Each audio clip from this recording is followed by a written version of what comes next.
Ako si Gian at ito ang mga hilig ko. Biyahe kung saan man, kalsada na maraming puno at halaman, mga lugar na hindi ko pa napupuntahan, pati na din klima na puno ng sorpresa. At higit sa lahat, syempre kalikasan, mga tanawin na nagbibigay kasiyahan. At hindi mawawala ang mga karanasan na aking babalik-balikan. Kaya naman, palagi kong sinasabi, piliin mo kung saan ka magiging masaya. Nasa dagat na naman ako. Hey! Ganda dito! Yes!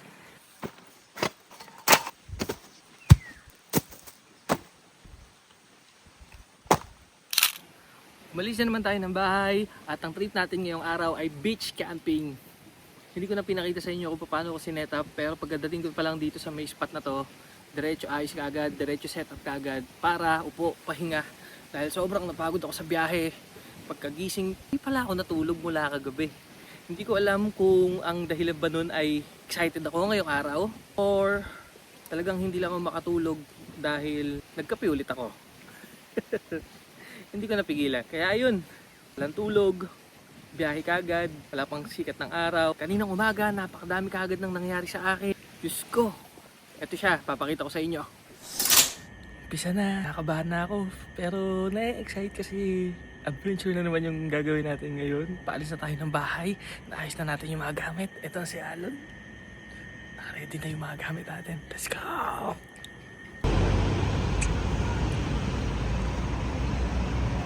Stop over lang saglit.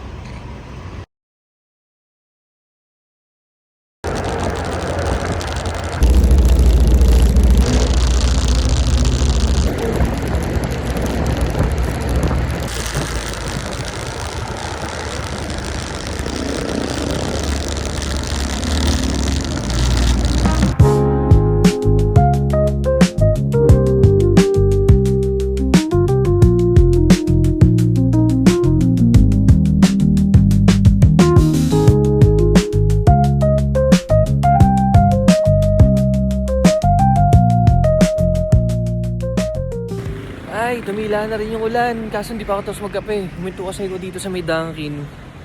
Kasi nga, naabutan na ako ng ulan. Medyo basa pa ako. Tapos tingnan nyo yung view dun, no? May bundok. Ayun, no? Ganda dito. Kaya maya, alis na rin tayo kasi para makapunta kagad tayo dun sa Quezon ng maaga-aga. Bigla ako nagkaroon ng side trip. Kasi habang nasa biyahe na ako, meron ako nakita.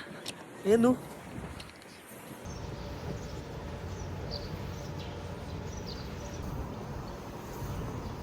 Tapos naisip ko, ito yung nakita ko nung nagpunta ako sa may Infanta Quezon. Kaya pinuntahan ko na. Tapos meron lang pay part. Mura lang naman. Ito, ang ganda dito. Tingnan nyo yung view. Panalo. Nasa taas na naman tayo. Ay, meron pa dun, oh. May kabilang side. Yun, oh. Nagawa pang mag-side trip kahit basang-basa na sa ulan. Ang dami nangyari ngayong araw na to kagad. Umaga pa lang. Kasi kanina, pag alis ko, first time ko dumaan sa EDSA. Takot ako. Pero syempre, nilakasan ko lang yung loob ko. Ayun. Ang nangyari sa akin, 2 beses akong lumagpas. Dapat liliko na ako sa may Paortigas. Sa may Robinson's Galleria. Kaso lumagpas ako kasi madaling araw pa lang pero ang dami ko nang nakasabay na sasakyan. Siguro mga papasok yung sa trabaho. Hindi kaagad ako nakaliko sa kaliwa. Hindi ako nakapunta dun sa may link para lumiko na. Dinire-diretso ko. Sa may pangalawa, lumagpas na naman ako. Layo tuloy ng inikutan ko. Halos nasa Ayala na ako nun. Hindi ko alam kung anong lugar yun. Basta, lagpas-lagpas na ako dapat sa iikutan ko. Naulanan. Ito, side trip. Ang tagal ko rin naghintay doon sa may sa Dunkin. 1 oras mahigit ako naghintay. Para lang humina yung ulan. Kaso, nung pag-alis ko naman, bumusa naman yung ulan. Hello! Hi! Wala akong pagkain dito. Ayun, oh. Nahabol ako. Wala akong pagkain dito. Sunod siya, yo. Dapat pala mag-picture muna ako dito. Okay, tapos na tayo dito. Diretso na tayo sa biyahe. Let's go! Okay, oh.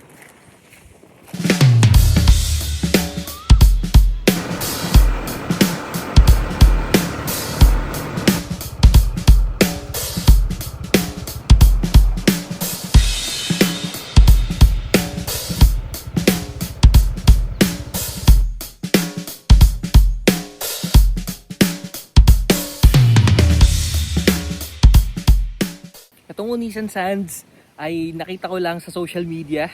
Sobrang nagandahan kagad ako. Bukod sa marami siyang puno ng buko, katulad doon sa may huli kong pinuntahan sa may Baler, meron siyang mga damo.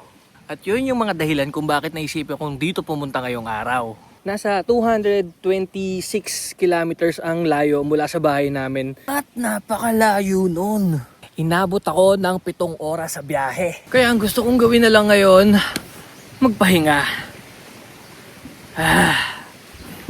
Eh kaso hindi ko rin naman matiis na hindi dumaldal. So ito muna ipapakita ko sa inyo yung loob nung tent ko. Halos same lang din naman ang setup ko nung mga nakakaraan. Yan. May chicha, tubig. Siyempre yung paborito po Carsweat, pang electronics. Tapos yung airbed, yung air pillow.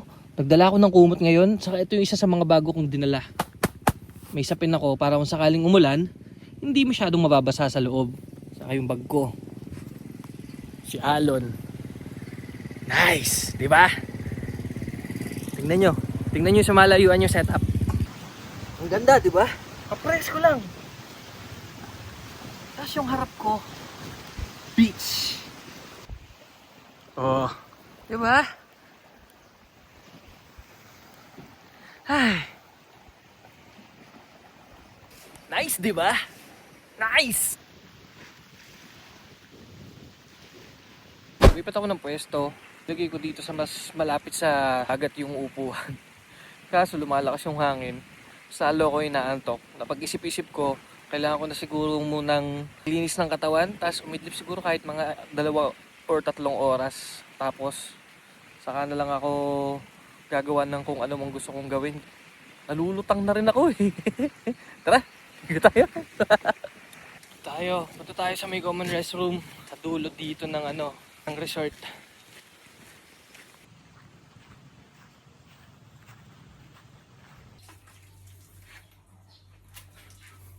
Presko na naman. Pwede na matulog. Sakto.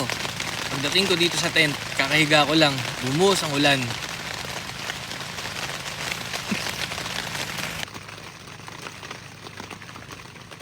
Oh my goodness. Napahaba yung tulog ko. Kasalanan to ng ulan eh. Ganda ng dagat. Tingnan nyo, mapakapayapa lang. Napakalayo sa itsura niya kanina. Ganda. Tara. Kaya ako bumangon na. Pupunta ako doon sa restaurant. Kailangan ko bumili ng pagkain pang dinner. Kung hindi, magugutom talaga ako. Kasi wala akong biniling pagkain kanina. Kasi nga, alam ko, merong restaurant dito. Tsaka sana mura lang. Tara, tara.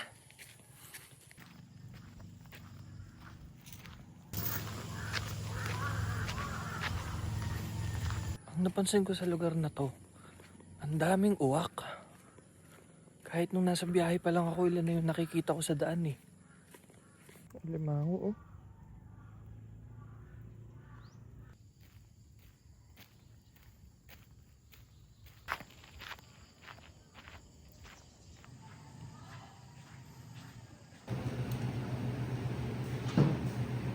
Yung lechon kawali na lang po.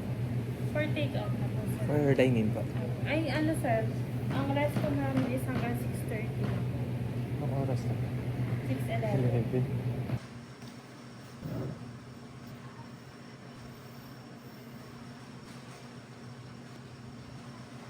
Ang ganda ng place.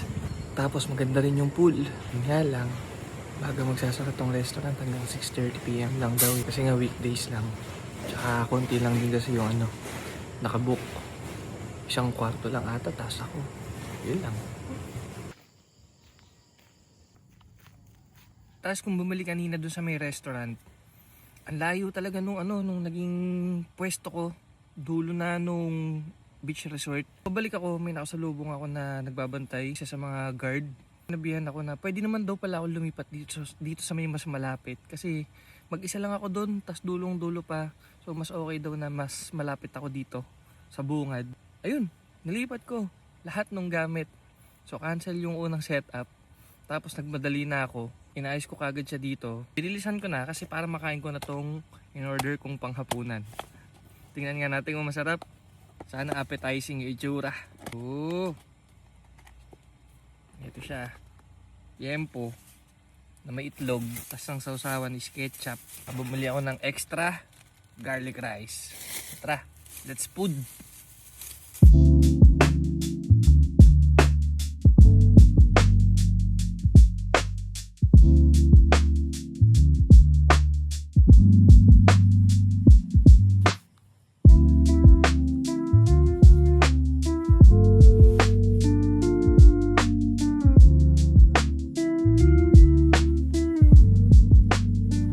The more unfortunate you feel, the more you should remain calm and composed.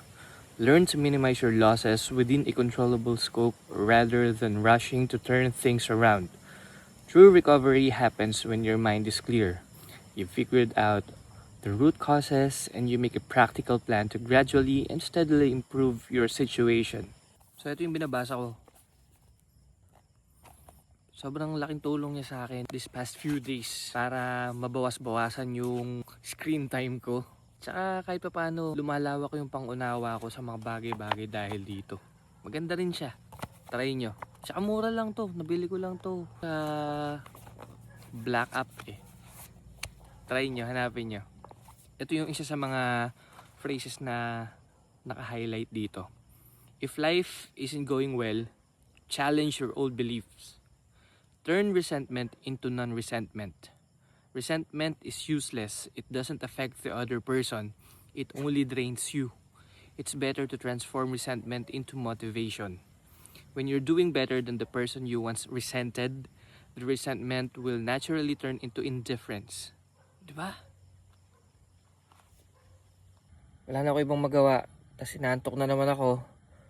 Tsaka wala rin kasing signal eh. Hindi abot dito yung wifi. Kaya magpapahinga na lang ako kagad. So balik na lang bukas. Ha? Goodbye. Good night. Good morning. Aga akong nagising. 6:00. Ay.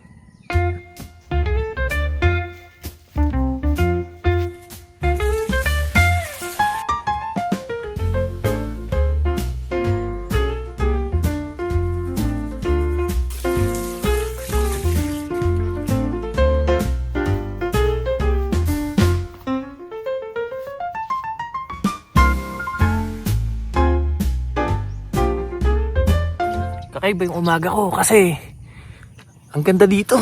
Masarap sa lugar na to. Good morning guys, good morning. Wala pa ako masyadong energy ngayong umaga. Kaya ang gagawin ko, papa-warm up ako. Lilibutin ko yung buong beach, which is yung usual kong ginagawa. Para kahit pa paano gumana na yung utak ko kung ano yung mga gusto kong gawin ngayong araw. Sulitin, kasi minsan lang naman ako nandito eh. Let's go!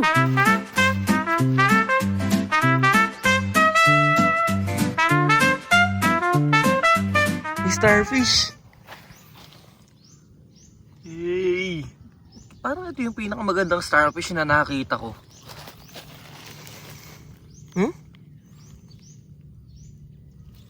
Itong part na to, meron pa silang ginagawa eh. Nilalagyan pa nila to ng semento para may harang. Kasi umaabot hanggang dito yung tubig. Kahapon, pagdating ko. Yan, dito ako nakapwesto nun eh. Yan, dito. Dito ako unang nag-tent eh. Tapos, itong batuhan na to, kung makikita nyo kahapon, hanggang dyan yung dagat. Tapos lumipat kasi ko, mas bungad, doon pa. Tara, arin pa natin. Maganda sana dito sa may spot na to eh, oh.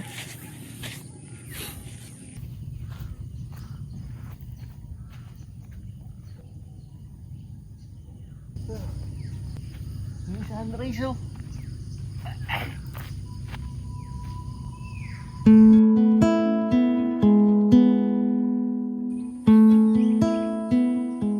Grabe, ang daming tunog nung ibon. Hindi ko alam yung ibang tunog. Oh? Hmm? Hmm?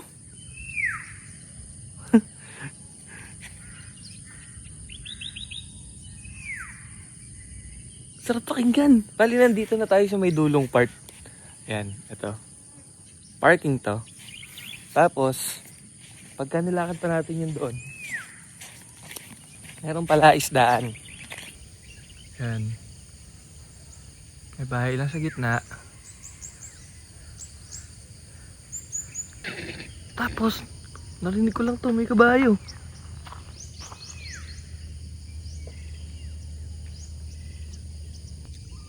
Hello mga dogo. Mga nakatingin sa akin eh, oh. Tutuwa ako sa lugar na to. Ang daming hayop. Apakadaming aso. Ang daming ibon na hindi ko kilala yung mga tunog. May kabayo. Tas kahapon pinakita ko sa inyo may uwak pa. 'Di ba? Sarap maglakad dito.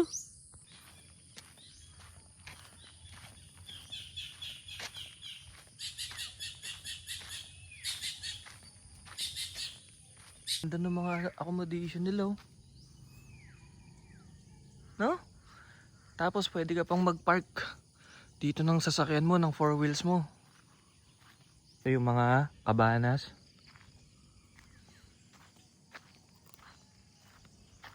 Ganda, no?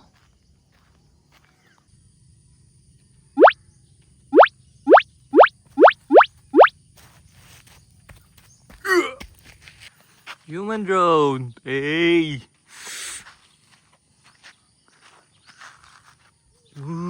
Mahilo kayo.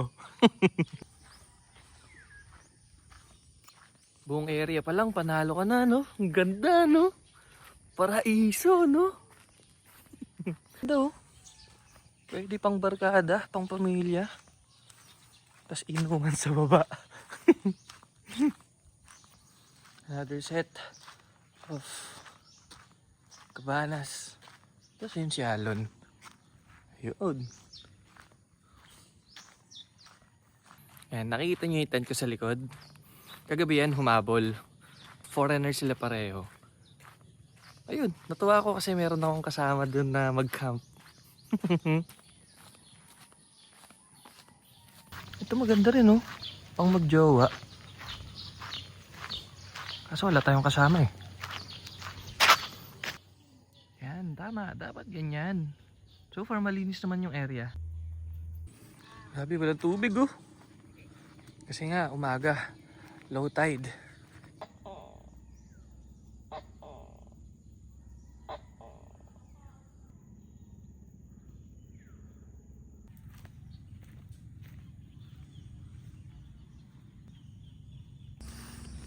Doon yung entrance. Mga birds. Yan yun doon. Tapos ito yung sa may accommodation. Hindi ko napupuntahan kasi yun lang naman yun. Tapos dito sa may side na to, ito yung restaurant. Katabi ng restaurant, dito yung pool. Ito, swimming pool yan. Maganda yung pool, malinis. Tingnan nyo.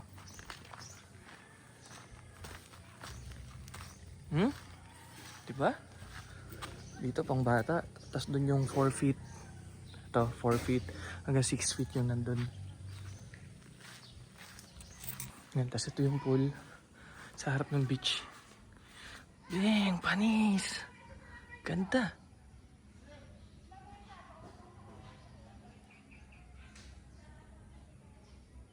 Tapos ito na yung dulo. Yan, may mga cottage lang dun. Tapos dito, may basketball court. Then, mga restroom. Dito, restaurant. Open na sila. Umorder na agad ako ng drink. Hintayin ko lang yung order.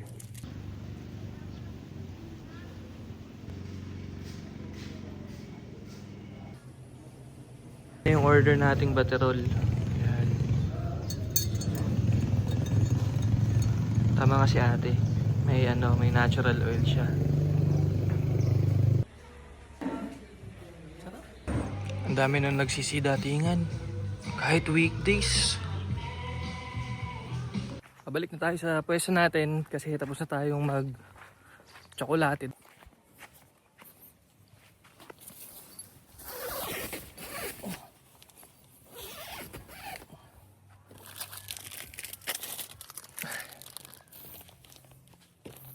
Meron tayong baon. Yan. Nung bata ako, sobrang paborito ko to. Mga caroons. Ewan ko ba? Nahuhumaling ako sa lasa ng matamis na coconut. Kain. Natatawa ako ngayon. Kasi kahapon, habang nasa biyahe ako, akala ko susuko na ako kasi nalalayuan ako dito. Yung pinakamalayo ako napuntahan ngayon sa South, Hunisan, Quezon.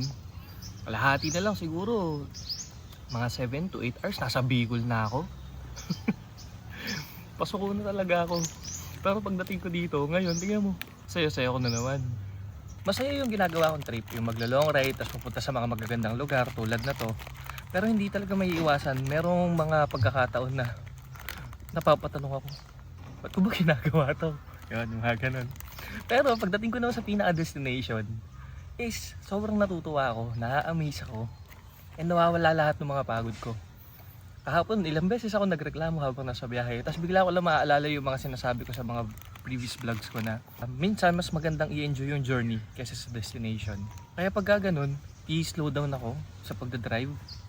Humihinga ako ng malalim talaga, as in. Para ma-relax yung utak ko, para ma-relax yung katawan ko. Kasi aminin na natin, nakakapagod talaga bumiyahe na sobrang layo. Tapos yun, biglang mamumulat ako na oo nga, so dapat talaga tama, i-enjoy ko lang yung biyahe ko kasi maganda rin naman talaga yung mga tanawin ng mga nadadaanan ko, ganun. Enjoy lagi yung journey, enjoy yung destination. Kung meron mang mga pumapasok sa utak mo na mga negatibong bagay, breathe it out. Hindi makakatulong yun sa ginagawa mo. Ayun lang yung naisip ko ngayong araw na to kasi natatawa talaga ako eh. Kahapon, ilang beses nagreklamo. Pagdating dito, akala mong walang nangyari.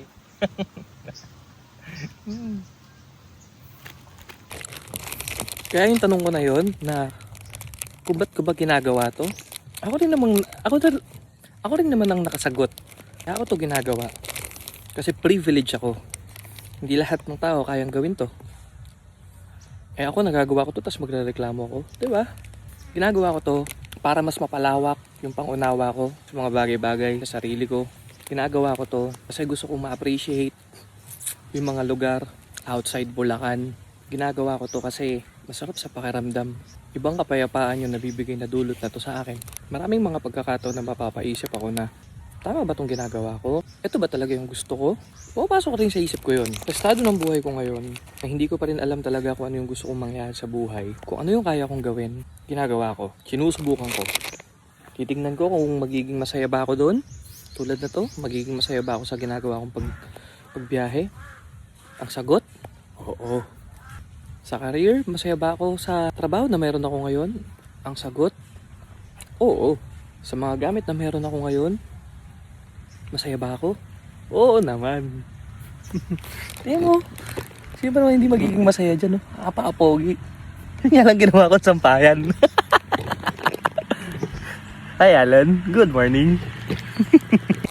Saka lastly, ginagawa ko to kasi masaya ako dito. Yun lang. Basta isipin mo, kung gagawa ka ng isang bagay, siguraduhin mo masaya ka. Hindi yung napipilitan ka. Hindi yung meron pumipilit sa'yo. Gagawin mo yung isang bagay kasi meron kang inspirasyon. Gagawin mo yung isang bagay kasi meron kang gustong matutunan. At i-embrace mo yun.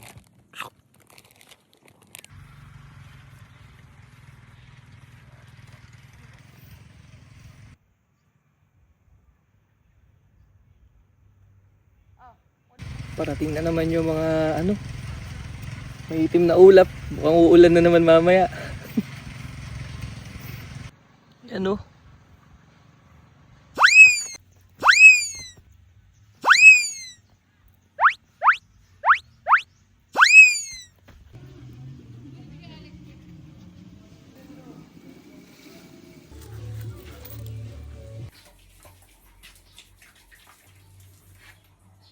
Hanggang ngayon, hindi pa rin ako naliligo sa dagat kasi low tide pa. Tapos sa swimming pool naman, yung doon sa may tapat ng restaurant, hindi pa ako naliligo kasi ang daming mga bata. Kaya ngayon, ang gagawin ko na lang is lalabas muna ako ng resort. Maghahanap ako ng makakainan kasi meron akong nakitang karinderya kahapon pagdating ko dito eh. So, subukan natin.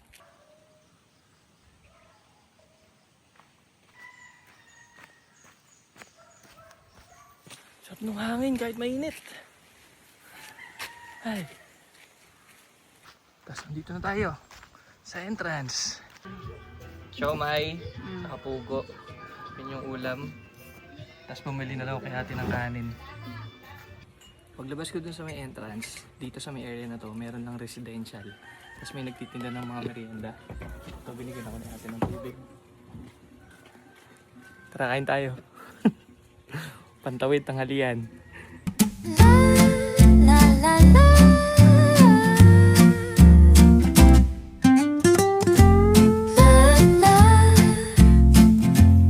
Bait ni ate dun sa may tindahan. Yun nga lang, mahihain. Huwag daw siya isama sa vlog. Balik na ako kasi tapos na kumain. Tapos bala ko sana bumili ng tubig. Pero mabait si ate talaga. Sabi niya, bibigyan niya na lang daw ako. Mineral din naman daw to. At ang pangalan niya, Risa. Ewan ko ba, hindi ko alam kung anong meron sa Risa. Kasi yung, kung napanood nyo yung sa may una kong vlog, sa may dinadyawan, Risa rin ang pangalan ng babae doon na nakausap ko. Na lang, amazing. Amazing lang. Saka nag-offer si Ate Risa sa akin. Kung gusto ko daw, mamayang gabi, bukas daw sila hanggang alas 8. Kung wala daw akong pagkain, pwede daw magpaluto ng itlog, bumili ng kanin ulit. O kaya meron din daw sila mga delata para makamura ako kasi dito sa may restaurant, komportable, saka masarap yung pagkain. Kaso, syempre, ang i-expect mo dahil nasa loob siya ng resort, pricey. Diba? At least nasubukan ko siya kahapon. Tapos mamaya, tingnan natin kung doon tayo bibili kay Ate Risa. Diba? Sayang, doon sa may labas kanina, naghanap ako ng halo-halo. Kaso wala. Puro mga tusok-tusok yung nakita ko doon. Sa sari-sari store lang. Ngayon, naisip ko, dahil nakamura naman ako sa pananghalian ko, titignan ko dito sa may restaurant. Doon. Kung meron silang halo-halo, mga konyelo, mga ganun. Tapos kakain ako nun. Pero bago ako kumain ng halo-halo, ng dessert, ng pampalamig, babalik muna ako doon sa pwesto ko para kumuha ng charger. Siyempre, habang kumakain, nag-charge tayo ng mga gamit natin, ng mga gadgets natin. Tapos tingnan nyo, may tubig na. Yan, nag-uumpisa na magkatubig dito. So maya-maya makakaligo na tayo sa dagat. Thank you po. So, meron na tayong naasikaso dito sa reception. Balik na tayo. Punta na tayo dun sa restaurant para sa malamig. Yes, meron silang halo-halo. Naka-order na tayo. Waiting game na lang. Yan na siya. Kainan na.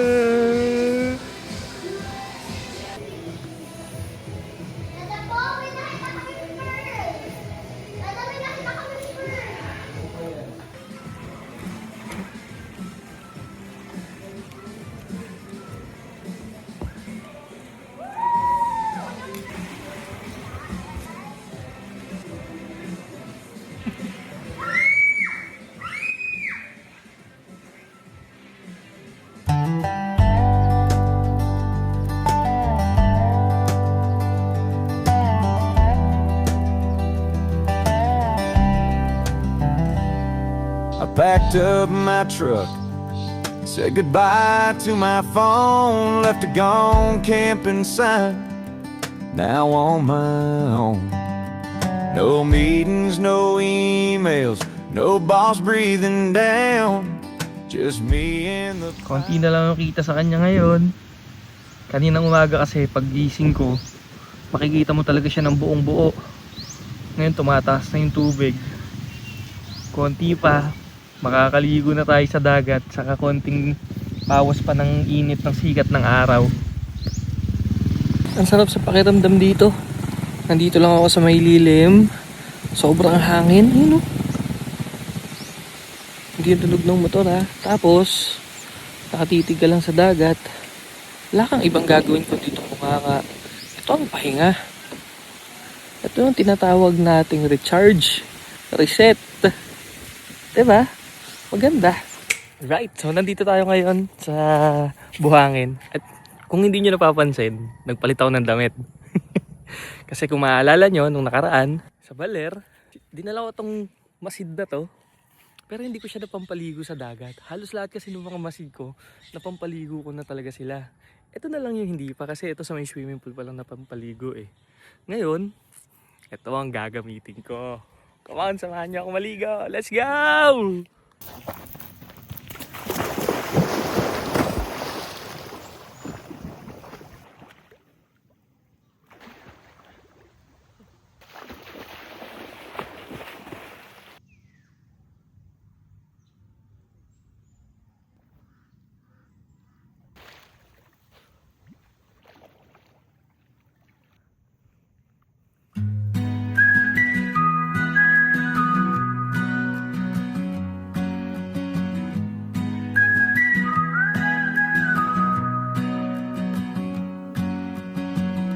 rolling wheels on a sunburned road.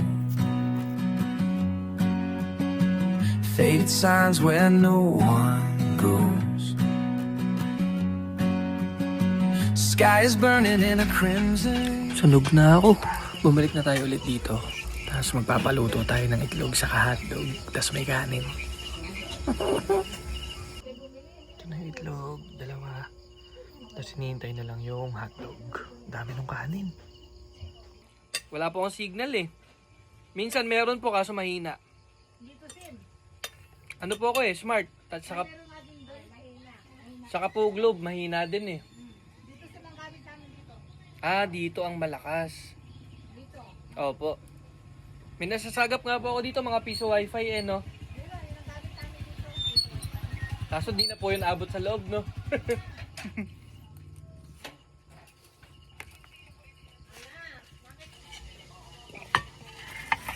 Teresa, magkano po yung sa akin? 75 lang.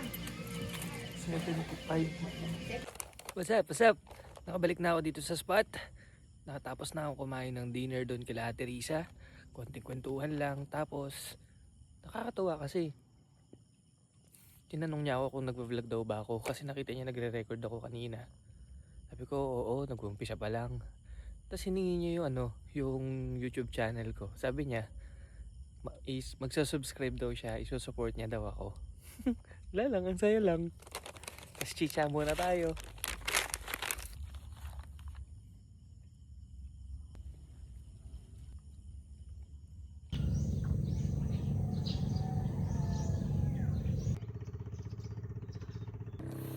Morning guys! Ang naging alarm ko ngayon, yung tunog ng mga motor ng bangka. Ilang beses na akong magising, pero bumabalik ako sa tulog kasi sobrang dilim pa kanina. Tapos, ayun, ang dami nang dumadaan na bangka. Kung naririnig nyo yun. Eh naisip ko yun, huwag na bumalik sa tulog para mas marami pang magawa ngayong araw. Plano ko is maligo sa swimming pool na lang. Hindi ko alam kung anong meron dito pero tingnan nyo daming ganito. Oh, hanggang dun. Pati dito.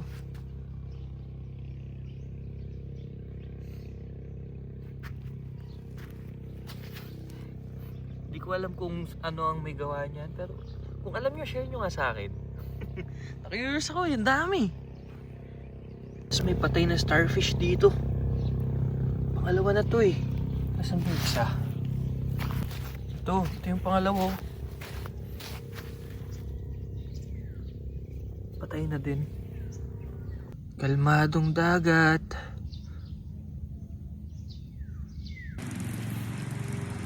Morning walk. Pabalik tayo dun sa tindahan ni Ate Risa. Kasi pag umaga, nagtitinda rin daw siya ng agahan. Lahat na lang gagawin natin kasi lapit lang naman yun.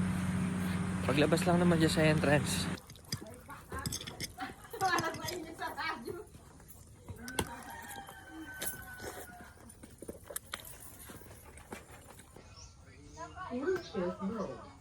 Kaya nga po nila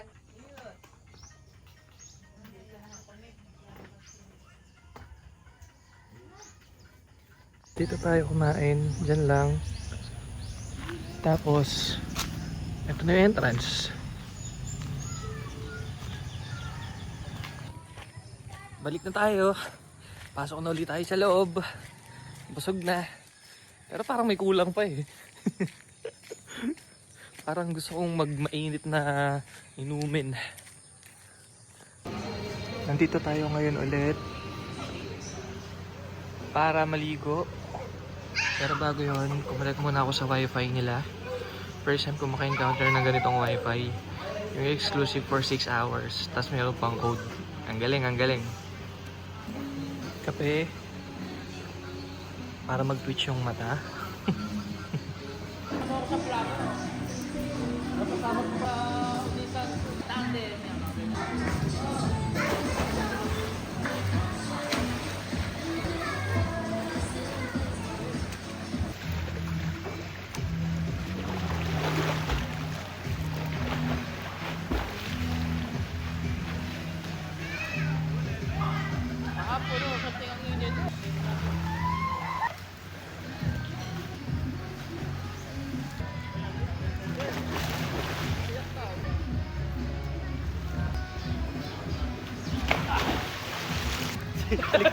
Ligtas po kayo doon. Kaso nakakapagod po yun. Masyado tayo nag-enjoy doon sa may pool. Ilang oras din tayong naligo. Ngayon, pabalik na tayo doon sa spot natin para magbanlaw. Mag-ayos ng gamit. Kasi after lunch, sisibat na tayo pa uwi. Come on, come on! Bala ko pa sana pumunta ng Bicol. Kaso bitin tayo sa day off. Sayang, siguro sa susunod na lang yung pagpunta natin ng Bicol. Sa ngayon, na-enjoy naman natin dito sa Quezon. Grabe talaga. Grabe talaga yung mga ibon dito. Dito na tayo ulit. Grabe, natutuwa talaga ako sa may setup natin dito. Ang cutie. Ito, sayang to. Kung may laman sana tong pool na to. Easy access tayo sa ligo.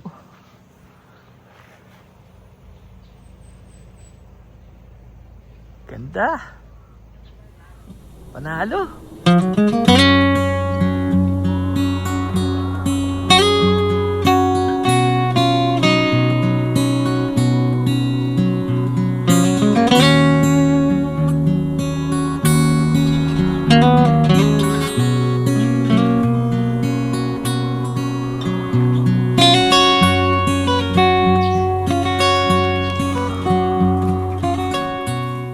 Masasabi kong ito yung isa sa pinakamalinis na CR na napuntahan ko sa lahat ng long ride ko.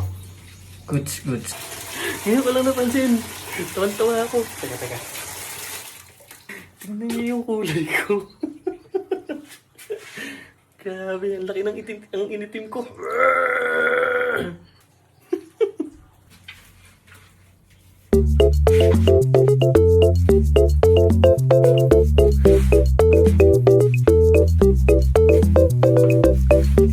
Yan, tapos na tayo maligo. Kapag banlaw na, kailangan na lang natin gawin, pahinga, ligpitin yung naging setup. Grabe, sobrang laki ng initim ko. Sakit. Pero habang nagpapahinga tayo, meron pa namang oras. Kain muna tayo ng chicha. Let's go!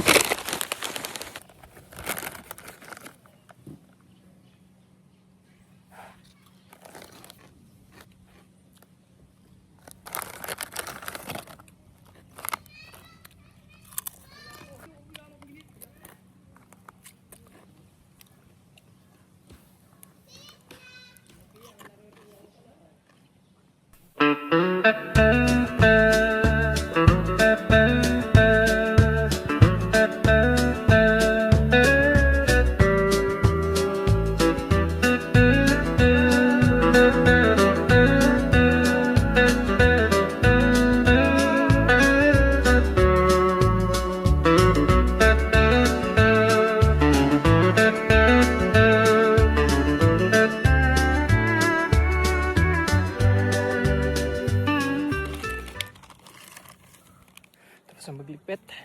Mga pinagkalatan. Ilagay sa basurahan, syempre. Nagpawisan ako dun. Parang dapat di muna ako naligo. All goods, all goods. Witness. Wala akong naiwang kalat. Kung paano ko siya naabutan, ganun din. Maliban lang kay Alon, syempre. Diyan ko muna siya, tapos magpapahinga muna ako dun. Kasi ang init eh. Meron pa naman akong oras para magpahinga. Yan, so nandito na tayo. Kailangan na lang natin gawin is magpahinga, mag-relax muna. Cool down kasi ang init dun sa gilid. Namit ko siya. Yan. Sulitin natin yung mga gamit natin. Tsaka kaya ako pumwesto dito. Sana hindi ako paalisin. Kailangan bago tayo umalis, ready lahat ng mga gamit natin. Especially yung mga gadgets. Kasi ginagamit ko to pang maps. So i-charge ko siya. Ayun yung cons. Pagka nagka-camping ka at wala kang access sa kuryente, mahihirapan ka dun. Kaya ako, ang ginagawa ko, nagbabaon ako nung malaking power bank.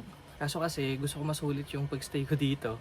So makikicharge ako, di ba? Pagka bawal, pag pinagalitan ako, edi alisin.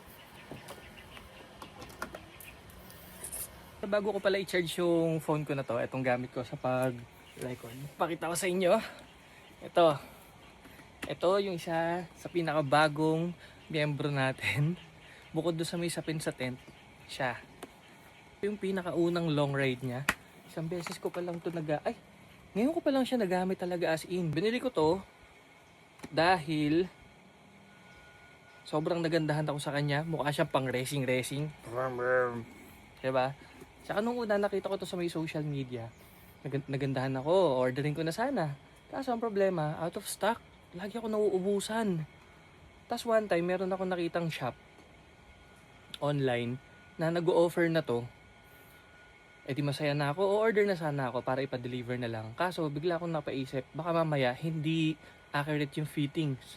Kasi yung sa may una kong helmet, size large ako. Pero para sigurado, ang ginawa ko, pinuntahan ko pa to sa Quezon City. Sobrang natuwa ako, sobrang naging happy ako na nabili ko to kasi bukod sa bagay na bagay yung itsura niya kay Alon, yan, dual visor din to. Yan. Yun. Which is pasok na pasok para sa mga mahabang biyahe ko. Though, compare sa una kong helmet, hindi ito modular. Full face helmet ito. Pero ang kagandahan kasi dito, Revo lens. So, ano yung Revo lens?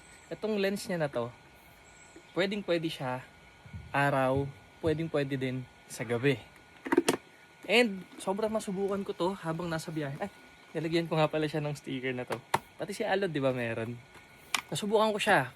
Nung nasa biyahe ako papunta dito sa may Unisan, naabutan ako ng ulan. Kala ko nga masisira pa yung phone ko kasi ginagamit ko siya pang maps. Tas nabasa Sobrang madilim yung kapaligiran. Eh di binaba ko to kasi nga, nahihirapan akong bumiyahe pagka tumatama sa akin yung ulan. Maliwanag. Kaso nung tinanggal ko siya, akala ko maliwanag talaga. Hindi pa pala.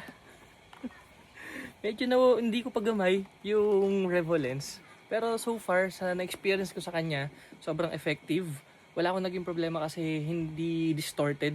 Distorted nga ba yung term dun? Basta parang wala siyang grado, hindi tulad ng ibang mga lens. Happy ako na meron ako na to ngayon. SecPace Revo lens. Yun lang. Share lang.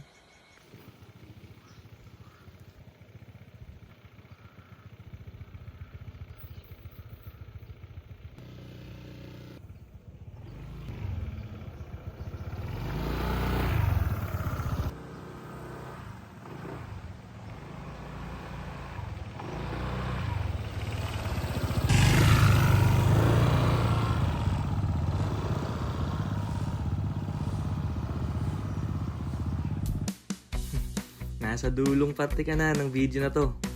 Pero bakit parang may inaabangan ka? Sinadya kong walang key takeaways sa vlog ko na to kasi may gusto akong itanong sa'yo. Oo, sa'yo na nanonood ng video ko. Ready ka na?